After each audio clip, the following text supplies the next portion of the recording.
Everyone, welcome to the computer science capstone project for spring and summer split of 2023.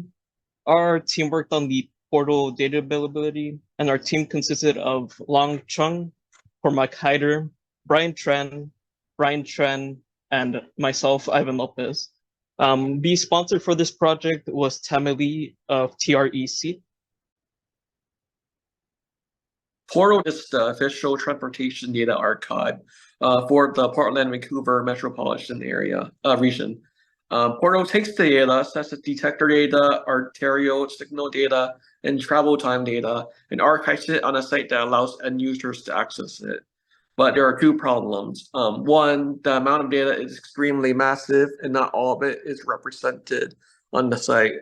Two, data outages sometimes occur, and they don't know where or why.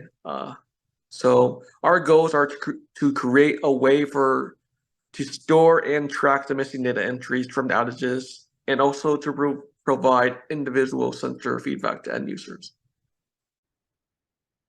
As an overview of our project, the script runs daily and adds readings to our outage table, and it also provides a daily summary for data sources. Our project also contains tables in which all of this data is stored in. And the audience for this project mainly consists of the Portal team, TREC, academics, and researchers who plan on using Portal and its data. And in terms of the script, there's two main modes in which the script can be ran. The first mode is for the 24-hour time frame, and that is run just by calling the script and the table in which the script is going to be ran on. And the second mode is the manual mode, in which the script contains a start and end time, and that goes back and manually checks or rechecks the data. And here's an example of the tables that are created when running our script. So for example, the freeway data is the raw data from the sensors, and that is aggregated with a resolution of 20 seconds. The data availability table is the table in which we keep track of any missing readings, and the feed location keeps track of the actual table in which we are obtaining the raw data from. So for example, between 1950 and 1952, there's like a significant gap, and then we track this by tracking every 20-second increment up until the end time of those missing values. As for the architecture of our project, all of our work went into the script portion that is used by the Portal team or the end user. The script will connect with the database through both modes 1 and 2 that were previously mentioned, both as a end of the day run and a specific time start and stop run.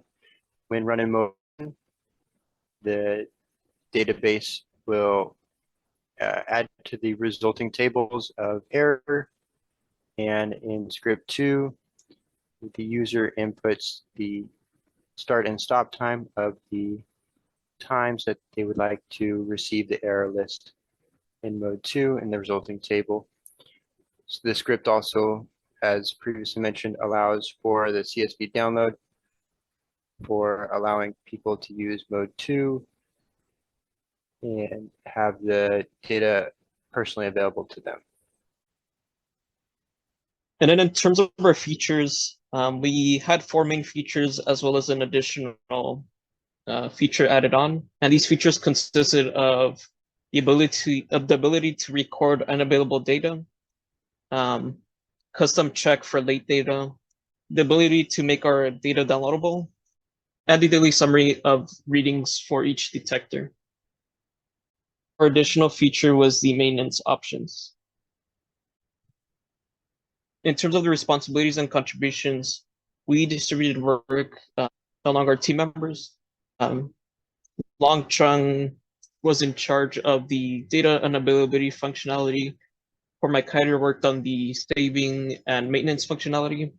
Tran worked on the downloadability and manual script functionality. Ivan Lopez functioned as the team lead, and Tran worked on the editing and maintenance functionality. For the first feature, which is recording unavailable data, we can run it in either auto mode, where we retrieve the previous day data and record unavailable data using the current date, or we can run it in manual mode, where we specify a start and end date, and the code will go back to that specific time period, recheck the data availability, and also record unavailable data into our data availability table. This code works by checking the time difference between two adjacent rows in the detector data table that our sponsor given us and comparing it with the resolution that we have specified. Then if the time differences is larger than the resolution, we will record unavailable data row into our data availability table until the time differences between those data row that we were comparing and the new missing data row that we just injected in are the same as the resolution that we specify. This feature works by verifying data integrity within the outage table on a daily basis within the automatic mode.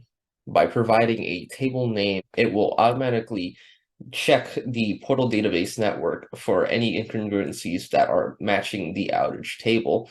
Should they provide additional start and end times for the manual features, they will be able to select a time interval that will check for any incongruencies within that time frame for the data provided in the outage table.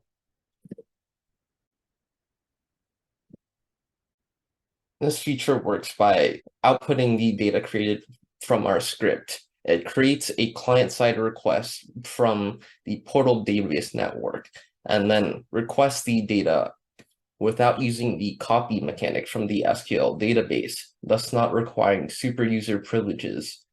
Thus, it can obtain the result set from the database, which then can be simply copied into our script and then outputted into a simple CSV file.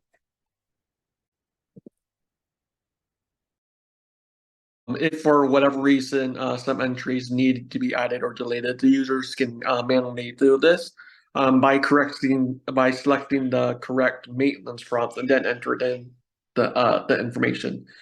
The script adds the entries to the table if there aren't any duplicates.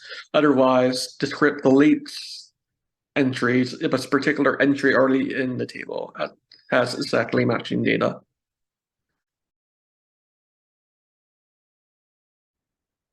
Additional planned features were data visualization.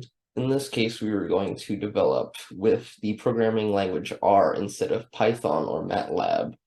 In this case, to provide graphs or data visualization tools like scatter charts for academic and scholarly research, and use it with web integration for the portal network.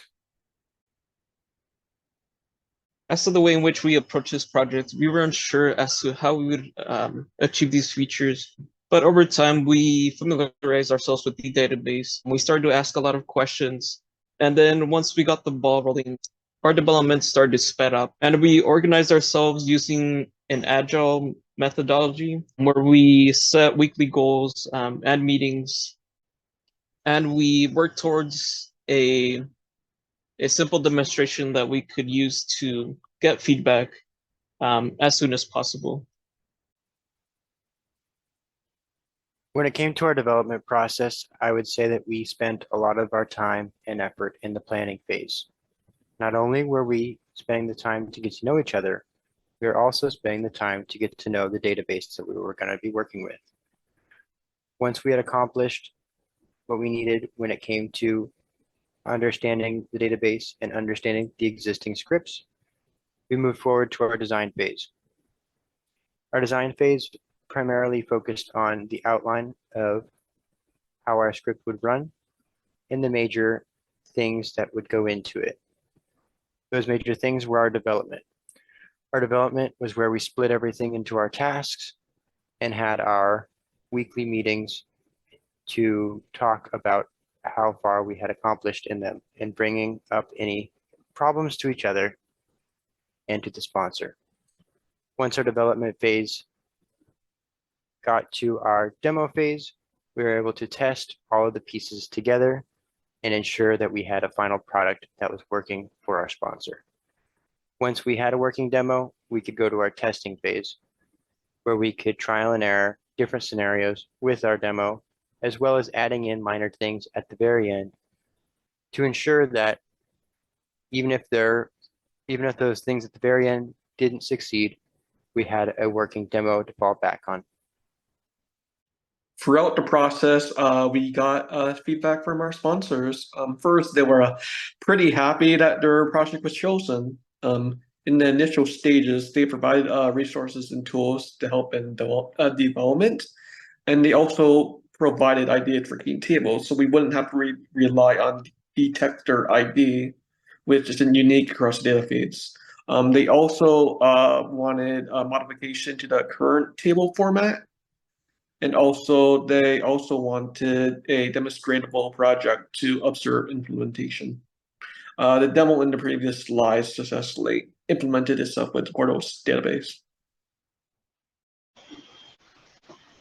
So for unexpected events during our time working on the project, we come to three main obstacles during that time. The first was delay on obtaining access to the database.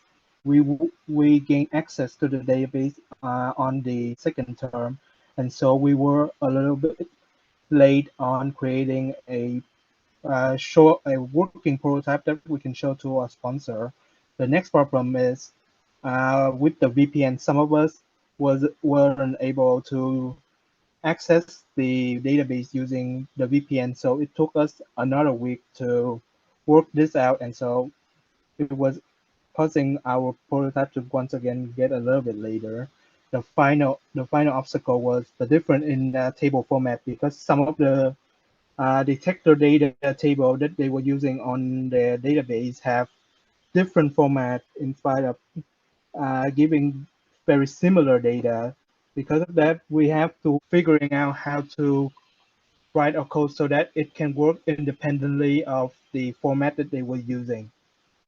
The three main lessons we learned from working on this project was that we should establish a clear communication and set up regular meeting as early as possible so that we are able to talk to each other and figuring out our progress on the project and talk to each other about how to work a lot more efficiently to create the project. Second of all is to ask questions for clarity as much as possible, because during this project there was a lot of time when we were confused about what a feature should do or what a data point means in the table, and so we have to ask our sponsor for clarification, and it really helped us to create a better code and help us to work a lot faster. The third was create a demonstrable prototype as early as possible. This is so that we can create a prototype that works in how we think it should work, show it to the sponsor, and then as soon as possible, they can give us valuable feedback that we can immediately integrate into our work and slowly develop into our project. And last but not least, we want to give a huge thank you to our sponsors, Tammy and Bassam, for supporting and helping us throughout the process. We also want to thank Bruce for helping us prepare for the project, for helping organize the teams and helping set the foundation in which we would build upon and prepare for the project. And last but not least, we want to thank each of our team members for being so passionate about the project, for having good communication, and for committing their time to the project. It was a great opportunity and a great experience to work alongside each and every one. We also want to give credits to SlideGo for the templates for this presentation.